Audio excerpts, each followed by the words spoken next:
What's going on, everybody? It's the Super Robot Ed, and today we have in front of you the Transformers Collaborative G.I. Joe mashup, Megatron, H.I.S.S tank, and Baroness. So a lot of people are going to be waiting for this figure.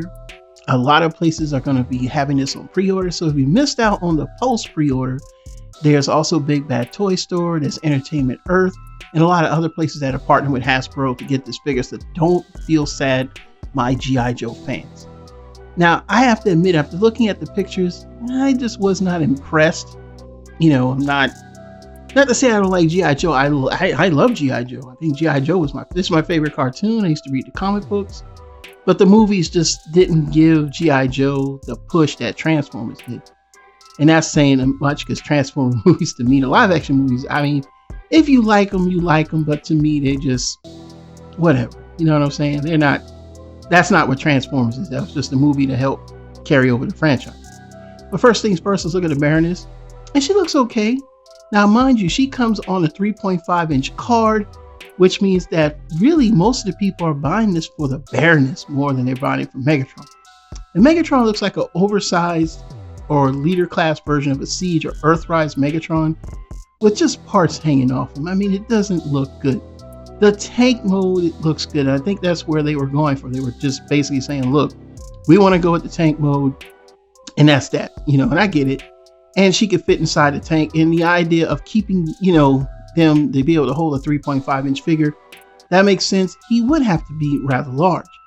But when we look at some of the parts and the hollowness, that's a problem. But this box, awesome. It gives me G1 vibes.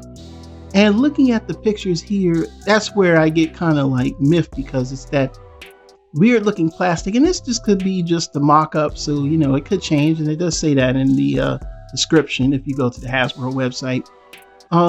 But yeah, he just looks like Earthrise Megatron with more parts on it. Are they going to do the same thing for Optimus Prime? I mean, I don't know much about the G.I. Joe collaboration except for the one that happened in '93.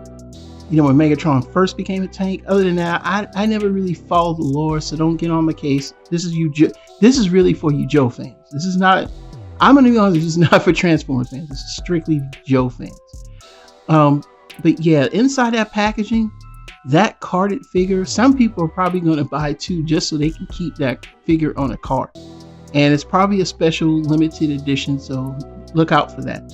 And you know, like I said, the tank mode, man, I'd buy this for the tank mode. Heck, I just, to be honest with you, but it just, the robot mode just fails. So overall, the presentation of what they're trying to do, and this is based on maybe one of the IDW books. I don't know. I don't read the comic books. Don't ask me. I never did.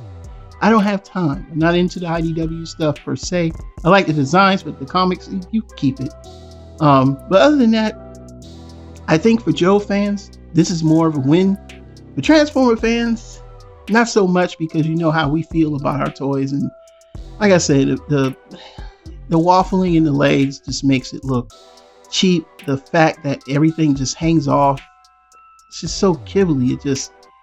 It's not well integrated. They should have put this back on the drawing board. I mean, this is what they do. And like I said, the concept is great, just not for me.